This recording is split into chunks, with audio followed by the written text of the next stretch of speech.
Hi, welcome to Roman Review. Today I'm going to be talking about Captain America Brave New World. Uh, let's get it out the way. It's a fine movie. It's just a fine movie. I actually had a lot of fun watching this. Me and my dad went to go see it a couple weekends ago. I've been meaning to talk about it, but I didn't really have any hard complaints. Like, there's a couple of scenes that I'm just kind of like, that's a little weird that you would put that in there, but nothing that really took me out of the movie. Uh, I guess because I have been out of the loop, maybe that's why I felt like it was a fine movie. I'm sure there's plenty of people to tell me I'm wrong, or plenty of dickheads to bring up like why it's weird that a black man is playing Captain America. But you know what? Fuck you.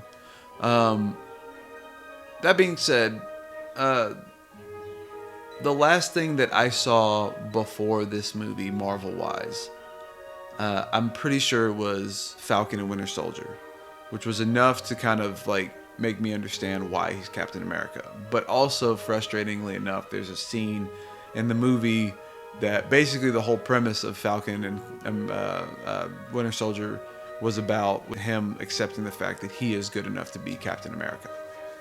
I digress. A lot of this movie feels too late.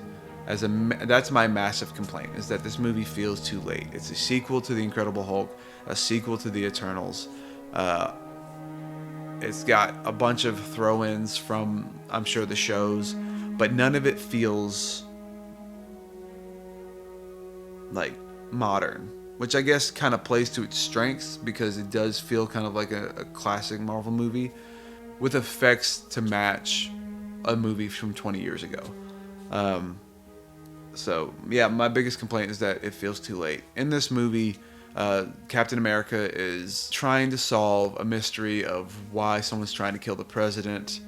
He's trying to keep a war happening, or keep a war from happening with the U.S. and Japan over adamantium, which I know they're trying to introduce because now that they have the X-Men, they want to just throw that in there as fast as they can. We'll probably see an X-Men variant in the next 10 years.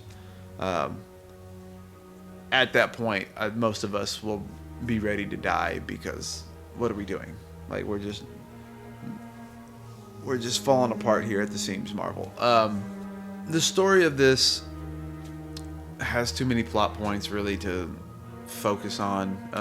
It wants to be uh, it wants to be a mystery of things. Like, it wants to be like why someone would want to kill the president, how the president got into power, is America going to war with Japan over adamantium.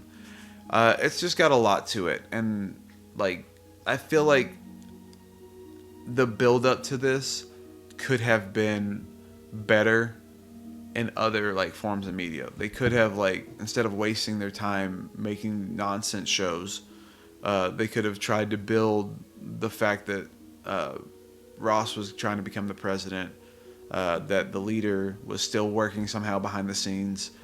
There's a lot to it that they don't uh, that hasn't had time to like cook, hasn't had time to bubble over, and things just boom, it's there. Um, and that's the consequence of having too big of a universe, that you have to remember that, oh, we have these characters that we have to use. The performances in this movie were great, honestly. Anthony Mackie does a great job. Harrison Ford does a great job. Oh, Giancarlo Esposito's in this movie, and he does a great job. Um, I mean, everybody does a great job in this movie. It's actually a well-performed movie. Uh, it just This was a good movie for a decade ago. Visually, I think the effects were fine. I don't know why, like, Marvel isn't like doing a better job of making these new age effects feel real. I get it. It's cheaper to like just do things visually, like digitally, but like everything looks like it's green screen. Everything looks fake. You know, everything looks like nobody was in an actual studio or actual set working. Everything just looks like they put a bunch of colors up and was like trying to match, like, oh, we wanted to be like they wanted an ambiance to look pretty for certain dramatic scenes, and that's fine. That's, you know, it is what it is.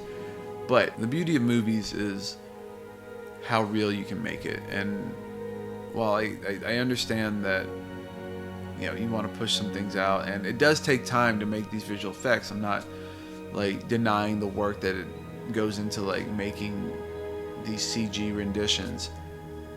It just doesn't feel as interactive. Like, I don't feel like I'm being pulled into a real world anymore, which is a real shame, because I did enjoy this movie. But if I have to think about it, it's an okay movie. It's a mediocre film that has good things to it. It could use more, I guess. It could. These movies are obviously getting less and less, or these movies and shows, I should say, are getting less and less elaborate practically, and getting more and more fantastic digitally. And I think it should go back the other way. Anyways, that's really all I have to say about it. Thank you guys for tuning in. Please like, comment, and subscribe. Feel free to discuss if there's something I missed that I could have touched on. But other than that, you know, I'll see you guys next time. Thanks.